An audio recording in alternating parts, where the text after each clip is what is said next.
I solemnly swear that I am up to no good.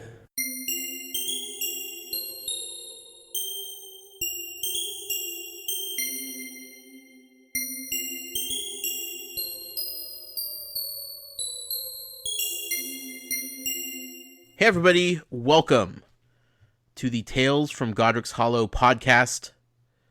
This is going to be a very special episode. This is not episode 16 as most of you are expecting. No. That is coming later on tonight. This is a special spin-off episode of the Tales from Godric's Hollow podcast. This is something that my co-host and I talked about doing before we even started this podcast. We didn't know really how to incorporate it, how to make it happen. And then this week, a light bulb went off and it said, yeah, this is the time to introduce the spin-off edition of the Tales from Godric's Hollow podcast. We are calling this Butterbeer Banter. I am one of your hosts, Josh Brown. I am joined by the professor himself, Matt Sonnenberg. How you doing tonight, Josh? I am doing fantastic. We're doing something new here. This is fresh. This is fun. Absolutely. I'm just glad we finally found a good time to work it in. Sure.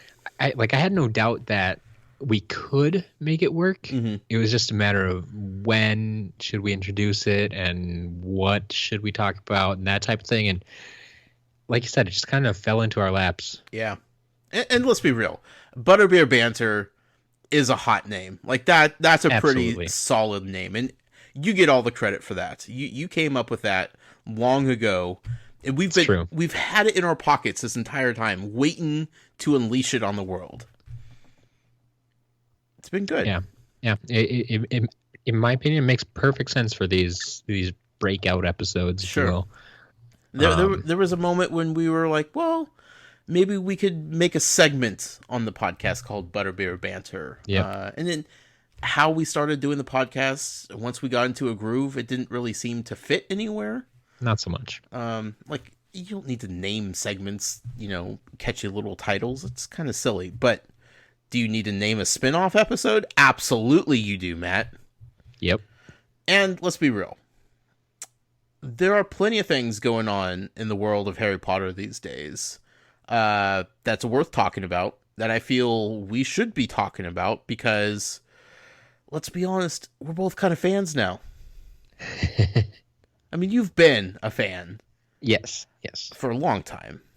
I recently became a fan, and I am probably more excited about being a part of the fandom that is Harry Potter than I ever would have imagined. And the best part is, with all this new stuff happening within the world of Harry Potter, I get to experience being a fan with other fans at the same time that new stuff is happening. Yeah, and I'm honestly so glad that you get to be part of this too now. And it's not something that really went into the planning or timing of this podcast. Mm-mm. It's just it worked out. Yeah. Like I just needed to get you to read Harry Potter. It just so happens that more Harry Potter is coming our way very soon. Yeah.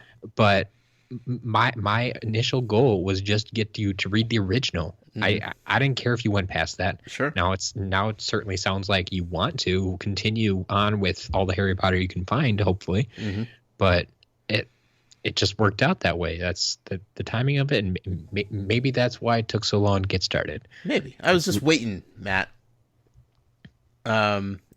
We've had a new book released since we've started this podcast. We have a new movie coming out in less than a month, or about a month, actually. Yep.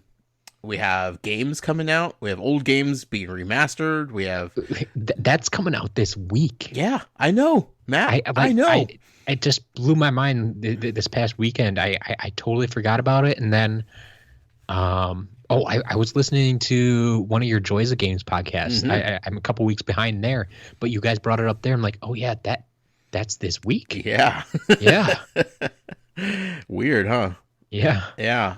So there's a lot of new Harry Potter content in 2016 that coincidentally just happens to be falling within, the scope of us recording this podcast as I'm exploring Harry Potter for the first time. So there are tons of Harry Potter related things to talk about. We came to the realization that sure, we can incorporate that into our normal podcast a little bit, Yeah, we have a little bit. but we also want to keep the integrity of the podcast and what it's about as honest as possible. And we went into making Tales from Godric's Hollow not really wanting to cover news on Harry Potter in the franchise. Just focus on reading the books, watching the movies, and talking about it. But I can't help but talk about Harry Potter and like so many other aspects, Matt. Like I just can't help but do it. Like I'm stupidly obsessed right now. Yep. I know the feeling. I've been there for years. But now it's just like it's just all at once, and it's all just like being dumped on me, and it kind of feels like a burden to have all this stuff to talk about and not a place to do it. Enter Butterbeer Banter. You got it. So, this inaugural episode of Butterbeer Banter, we are going to break down a film that I watched over the week based on your recommendation on episode 15 last week. Yep. It's a film called Mudbloods. It is available on Netflix now, which thankfully allowed me to watch it not once, but twice, man. I was like, this is so good. I want to watch it the very next night. Yep. It's not even a Harry Potter movie, Matt. No. It's just something revolving around the world of Harry Potter that I'm just like, I need to watch this over and over again. It's not a Harry Potter movie, but if it weren't for Harry Potter, this wouldn't exist. Absolutely. So, I mean, the purpose of this podcast is just we're just going to talk about this film. I want to talk about what I thought about it. You rewatched it because it had been a while since you had seen it, even though you did recommend it and you're like, you need to watch this if you're, interested in real life Quidditch, which, duh, who wouldn't be? So Mudbloods, it's a documentary about there was this conversation that happened early in the film when the main person that was being followed for this documentary, I think his name is Tom. Yes, Tom Marks. Tom Marks. He was referring to Quidditch as the Quidditch that they were playing at UCLA as real life Quidditch. Yep. And one of his teammates was like, "Well, wouldn't it be Muggle Quidditch? Like it's not necessarily real life Quidditch because it's not flying, so it's like Muggle Quidditch." Yep. And he was like, "Yeah, actually, that's exactly what it is." It's like, yeah, that's probably a better description, but that just goes to show they're so into it that they just consider this real life Quidditch. Right. That's how they think about it. Sure. And when you told me the basic synopsis for what this was going to be about, I was like, okay, it's a bunch of people running around with broomsticks and they're pretending to play Quidditch, right? Mm-hmm. And my only thought, and I'm probably in the minority here, but my only visual representation for what real life or Muggle Quidditch would be is from the movie that came out a couple of years ago called Interns, The Interns, with Owen Wilson and that guy, Vince Vaughn. The Internship. I'm sorry. Yeah. I knew which movie you were talking about instantly, but yeah. Yes, The Internship, where they go and they do an internship at Google, and they're trying to win jobs the entire summer. There's this whole group of interns, and the entire summer they're kind of competing, a la the House Cup at Hogwarts, to win full-time jobs working for Google. And one of the things that they do as a competition is play Quidditch.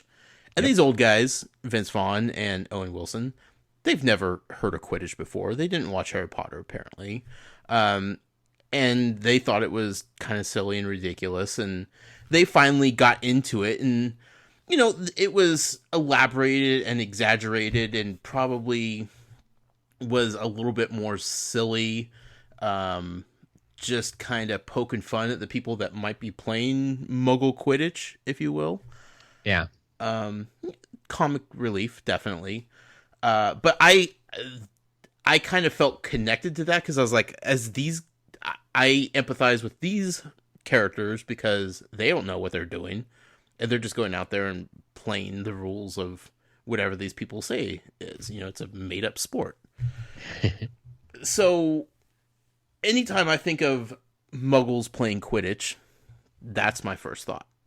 Sure. And I, by the time that film was made, obviously the sport did exist. Mm-hmm. And I mean, they actually almost made it look better than anybody else could in any other footage. Even the footage we get in the documentary, right, isn't necessarily that great. Sure. But it does give you a good idea of what's going on. Yeah.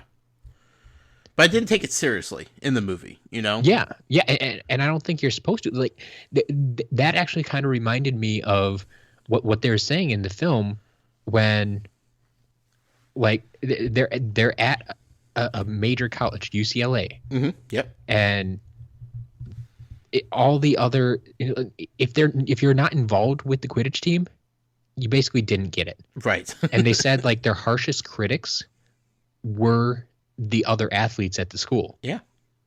Is like they basically made fun of them. It's like, that's not a real sport. You're not athletes. Sure. You're just making stuff up. Right. It's okay, whatever. Yeah. And that's kind of what, like, the internship made you feel like. Exactly. It was something that you would see a la Frisbee golf at a community college or hacky sack or, you know, like maybe you'd play it at summer camp, you know, or just something dodgeball type of thing. But this team at UCLA, like, they immediately start going into explaining what it's all about and how real of a sport it is. Sure, it's based on a fictional sport in a fictional world that was created by an author. But at the same time, they took that and they turned it into an actual competitive sport. Yeah. My favorite description, I think, is right towards the beginning where he compares it to a cross between rugby and dodgeball. Mm-hmm. Yep. Like that immediately tells you it's not a just for fun, play nice game. Right. And it could have been. Like, it could have been no contact. It could have been, let's just try to throw some balls through hoops type of thing. But it is full on contact. Yep. Like, the video footage that they had in this documentary, I was hurting a little bit watching it. I'm like, wow. For one, it's co-ed, which hats off to them for making co-ed teams. Because that's how it is at Hogwarts, and that's how it should be, you know? Yeah. They probably don't even have enough people to have two full teams anyway. But regardless, it's still co-ed, which is a great thing. But, like, some of the hits that the girls were taking from guys, it was like, wow, that is really vicious. But then they would turn around and hit back, you know? Oh yeah. I loved when, like, the girls were on offense and they're running into the guys and taking hits and just, like, bouncing off of them. Yeah. But they kept going. Yeah. You know, they don't care. They know what they got into. Right. So they play the sport. Everybody has to have a broom. Everybody's holding a broom with one hand, so it's essentially a one-handed sport. Yep. They play with volleyballs. I'm not going to remember the name of the scoring ball. The quaffle. The quaffle. That's a word I'm never going to get used to, Matt. That just doesn't fit into my vocabulary. Don't know why. I don't know why either. Yeah. But yeah, the quaffle is the volleyball. Sure. Which I was thinking about, like, how hard it is to hold a volleyball with one hand. Yeah. I'm sure it's a little deflated so you could squeeze it, but it's not like a baseball or a tennis ball. Like, that's a big ball to hold. I mean, it depends on your hand size. If you have small hands, a volleyball is definitely hard to hold. Right. Yeah, hard to hold in one hand. Mm-hmm. I know I can hold one in my hand Sure. fairly comfortably, but at the same time, you see them running around with it, Yeah. and they want to protect it, and Right. so they're most of the time they're not holding it just in their hand. They're holding it more like a football, or I Tucking suppose it like away. rugby. Mm-hmm. Same type of thing. You don't want to get it knocked out or anything, Sure. or if you go to the ground, you want to be able to hold on to it. And since you only have one hand, Right. you can't protect it with your other hand. Yeah. But even tucking it is difficult because, like, at least a football or a rugby ball, They're made to be tucked. yeah, a volleyball's not. It's round. No. You know, that sucker's Yeah. coming out. My absolute favorite part of, like, this entire sport that they've created is the snitch. Just them explaining, like, how the snitch works, because, like, that's a big point in Quidditch, right? Like, Yes. definitely a detail that needed to get hashed out immediately when they're making this a real thing. Yep. I love the fact that the snitch could just go anywhere as long as it stays on campus. Yep. Anywhere. Just like, and like that's their rule when they're playing at UCLA. Mhm. So obviously, when you go play anywhere else, like you have to have boundaries somewhere. right. Yeah, house rules, probably. Yeah, but I mean, the biggest rule is that after a set period of time, the snitch needs to come back to the stadium. Right. Which I was curious, like, what that set time is. Honestly, I've never looked up the rules, so I don't know if there is a standard. I'm guessing there is a, like, recommended time at least. Sure. But I'm wondering if it changes, like if you have the ability to change it per game, or who knows? Maybe they only tell the snitch how long you have before you have to be back. I don't know. That's true. I really don't. So it's set before the match, but it's not like a set every match is the same time. Because then you'd be playing up until that point, and then, you know, you'd play differently. And that's the thing. Is matches. That's the whole thing with Quidditch is matches can go from 5 minutes to, well, in real Quidditch it could go to 3 months or whatever it was. I think was the record. But yeah, I don't think that's ever happened in Muggle Quidditch. Sure. But I love the idea of just, like, the Seekers just running around everywhere trying to find the snitch and just follow it, and that part was just absolutely fascinating. I also appreciate greatly the reduced points for catching the snitch. I mean, as much as I love Harry Potter, that is kind of universally accepted between Potter fans alike, that yes, to make that a real game, the 150 points for the snitch doesn't make sense. Right. Because all of a sudden, now the entire game feels like it's important. Yep. Up until that point, because catching the snitch ends the game. That's it. Done. And whoever has the most points wins. But it's only a 30 points. So if you're down 40 points, you don't want to catch the snitch and end it. Like, you want to score some more points first. So then there's this whole strategy of trying to keep the other team from catching the snitch and ending it. Did you notice in the film, I believe there was once even when a team was down by more than 30 and they ended the game? Yeah. Yeah. By accident. Mm-hmm. Yep. Because they're like, like someone wasn't watching the score. Yeah. So that's a fun element that I think is missing from J.K. Rowling's interpretation of Quidditch. Sure. I like we've mentioned the books a couple times. There is another reason for the points, right? While you're at Hogwarts, yes, and so we've kind of written it off. Sure, but yeah, if you ever want to take this game anywhere else, yeah, it just doesn't make sense. And also at the same time, like, if you're using that argument, you also have to look at, like, how arbitrary the points are as far as the House Cup goes. You know, people are getting points and getting deducted points left and right on a regular basis. Like, sure, the Quidditch points do count, but, you know, when... Professor Snape. Or any of... We're going to talk about it in episode 16, but Perfect Percy deducts points from his own house. It's true. You know, it's like, well, wait a second here. Like, this, what is going on? Like, this, you know, points are just flying left and right, all over the place. You know, some valid reasons, some just because, you know, it's a whole convoluted system over there at Hogwarts. So, at least with Quidditch and the Muggle Quidditch, they have it locked down to mean something and to make the entire game meaningful, not just the seeker finding the snitch. Yeah. One thing I couldn't quite figure out is the snitch. Themselves, the person. Yeah. Are they associated with the team? No. Okay. Yeah, the snitch is a neutral party. You learn this best during the World Cup. Mm-hmm.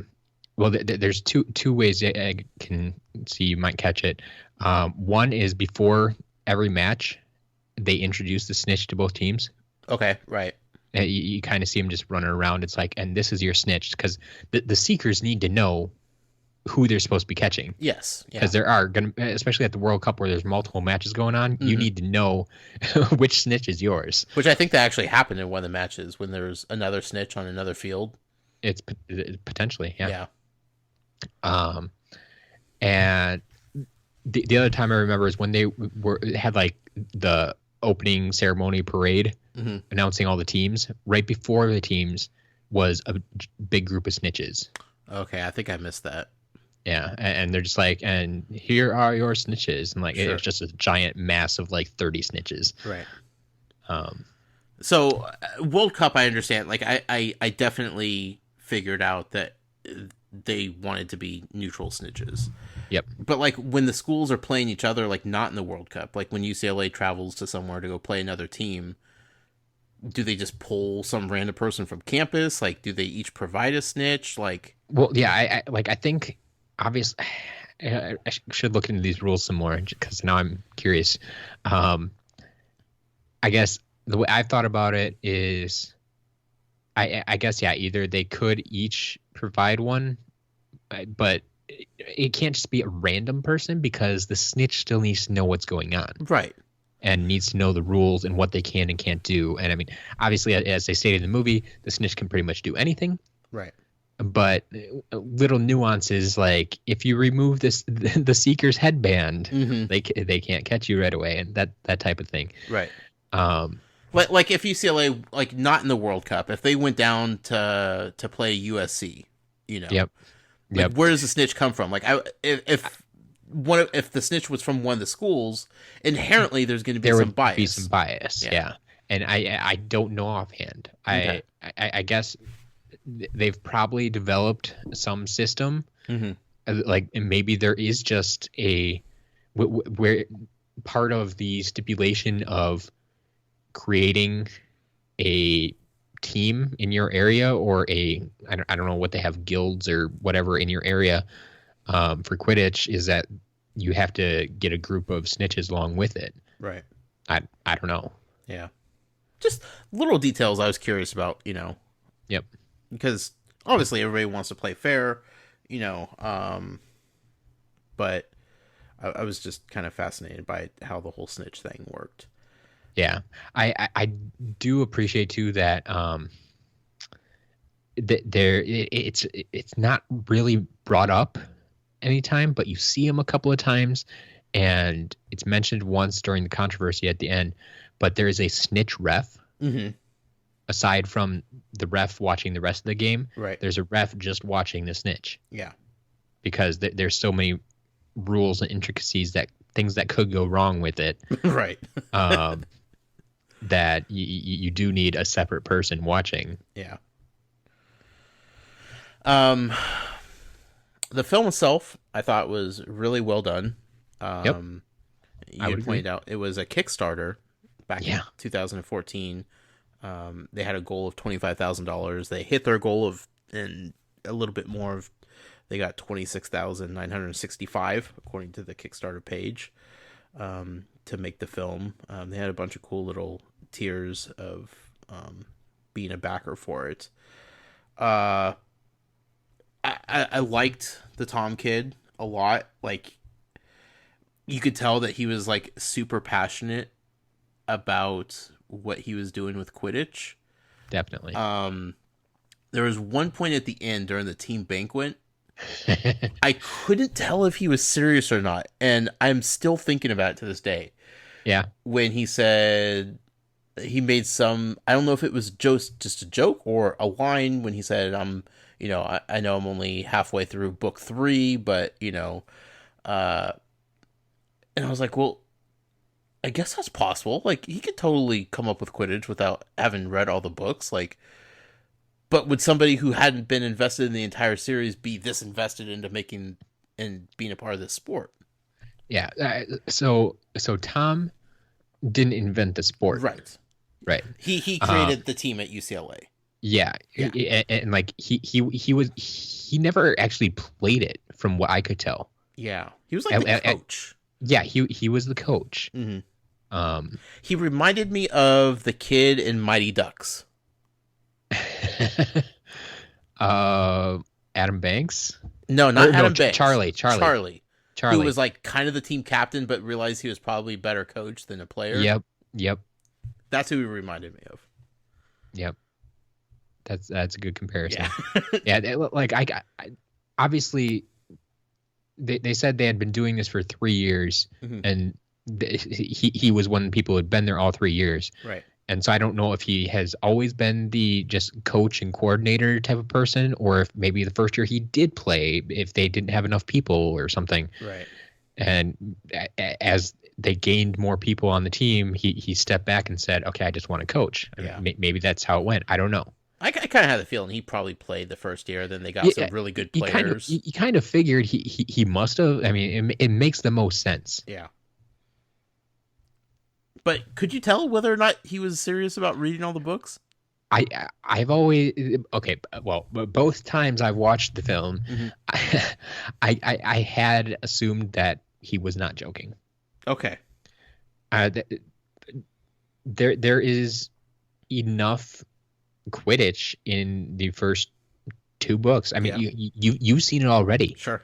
You've mentioned a couple times, like, these 2 chapters we're talking about, it's all about Quidditch. Right. And it's like, okay. And so if you've only read the first 2 books, sure, you know what Quidditch is. You can get hooked into the Harry Potter universe as we basically got you hooked. Mm-hmm.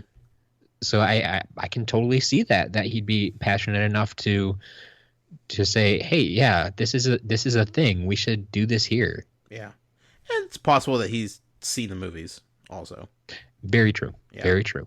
And maybe it just hadn't, but it was just kind of a backhanded comment at the end of his speech, and it kind of messed with my head a little bit, because in my head the only people that would be playing this would be like the diehards. I've read this book 26 times each book, like one of the ladies that was in the film who was like the huge Harry Potter fan. She had her wands and she had all the books, and Yep. her whole dorm room was like decked out in Harry Potter. Like, that was my prejudgment going into this film of who would be playing Quidditch. Sure. Would be the super fans, so like his comment at the end kind of like broke all those barriers down of like, no, not really. Like, a lot of the people on the team just wanted to play a sport. Yeah. And go out there and hit some people.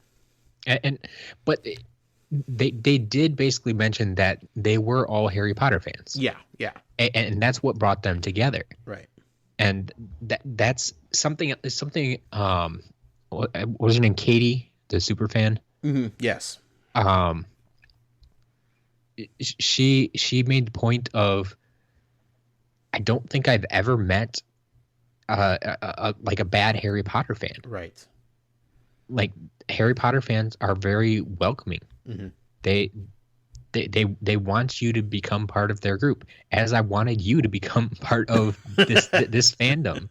Right. It's a good place to be. Yeah. Definitely. The commissioner of the league, Alex, super eccentric. Yes, but I love that guy. Yeah, like really good at his job. Yep. Like really, like when one of the reporters was following around, he was like, "So this is a unpaid job, right?" He was like, "Well, for now, like, like this is the start of it, my friend." Yep.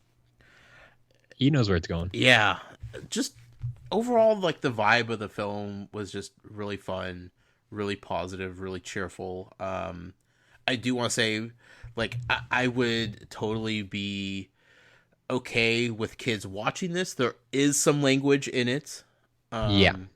A few choice words, but not in any sort of derogatory sense. Just they're kind of thrown out there haphazardly, because they're college kids. You have to remember they're college kids. But they're not ever said like in anger or anything like that. So, just go in, for anybody interested in watching this that hasn't watched it. Like, I would totally say it's just fine to watch with kids, as long as there's some choice words to be mindful of, but nothing that's gonna force awkward conversation between parent and kid trying to explain something or anything like that. So I don't know, do you have anything else you want to talk about with it? I think that's a pretty good place to leave it. If you have Netflix, I highly recommend it. Mm-hmm. It's not often I give something 5 stars. I did check, and I did have this rated at 5 stars. Mm-hmm. Typically, if I like something, I give it 4 stars. It only gets 5 stars if the content is something I am super passionate about, right? And I want to see more of this type of thing. Yeah. And so, this one definitely got 5 stars, but yeah. There's some heartbreak. There's some like genuine emotion. There's some scary moments in it. A lot of fun, a lot of passion, a lot of energy, a lot of smiles. And it kind of exemplifies, like you said, like the Harry Potter fan base as a whole. Like, just a lot of good people doing fun things because they love Harry Potter and this world that was created around it. So, I honestly watched it twice. I watched it one night and I said, no, I want to watch that again the next night. And enjoyed it just as much the second time as I did the first. Which is really weird. Like, I don't do that with movies, I think I'm more apt to do that with documentaries. Sure. They feel more insightful, more informative. I feel like I'm kind of learning something, maybe getting a little bit smarter about something. Yeah, it's not just purely entertainment value. Right. There's something else behind it. But back-to-back nights? Whew. Yeah. That takes a special movie to get that kind of attention out of me, Matt. I'm a busy guy. I got lots of things going on. That's very true. Yeah. It's hard to find time in your schedule some weeks. Right. So 2 nights back-to-back devoted to Quidditch. Muggle Quidditch, that? Psh, get out of here. Again, the film is called Mudbloods. It's on Netflix. I highly recommend it. If you haven't seen it, go check it out. Let us know what you think. If you have seen it, it is a couple years old. Maybe go back and rewatch it. See what you think removed from when it came out. But definitely let us know. Like, we're curious what everybody else thinks about it, because I loved it. Matt has loved it since the day he watched it. So I don't know what else to say, Matt. I think that's about it. That's about it. That's Butterbeer Banter for you, my friend. Absolutely. Here's the thing, Matt, before we sign off here. Yeah. Mentioned at the top of this little episode here, there's a video game coming out. You did. Lego Harry Potter collection exclusively for the PS4. Yep. Still have no idea how that happened. I'm not sure how it happened either, but I am very glad it's PS4 and not Xbox One because I don't own an Xbox and I really don't want to. Sure. Would you buy a new console for this game? I would be very, very torn. You'd think about it at least. I probably wouldn't, but I would be very, very sad about it. Sure. Yeah. So it is PS4. It's coming out Friday, October 21st.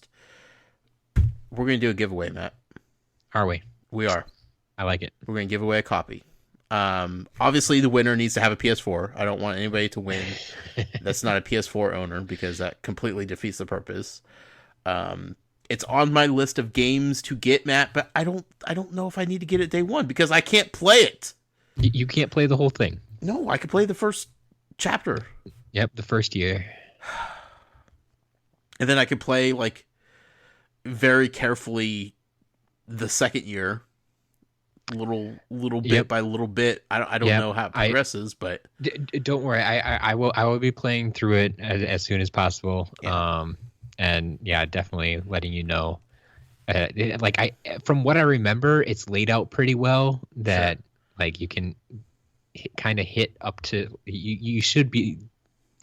Well, I guess for the second book at least, it depends where they cut stuff off. Right. So well, here's the thing: we're almost done with the second book. Yes, we're getting close. So I feel like we're getting dangerously close to me being able to play the first 2 years of this game.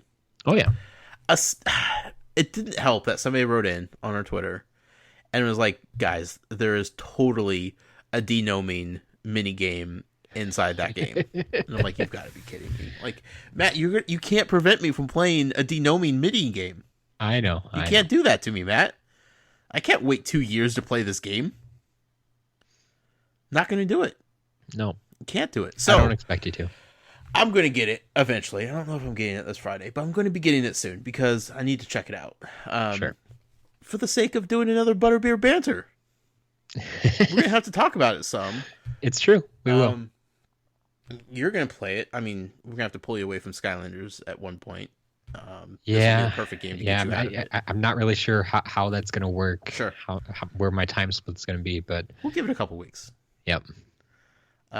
But you'll eventually play it. I'm going to eventually play some of it. I'll be able to talk at least on the parts I've played and how badly I want to play the rest. So I think the next Butterbeer Banter, I can't say when it's going to be, but we will definitely talk about Lego Harry Potter collection for the PS4. But until then, I want to do a giveaway, Matt. All right. Okay. I don't know. Do you want to do a review giveaway? Or do you want to do a Twitter giveaway?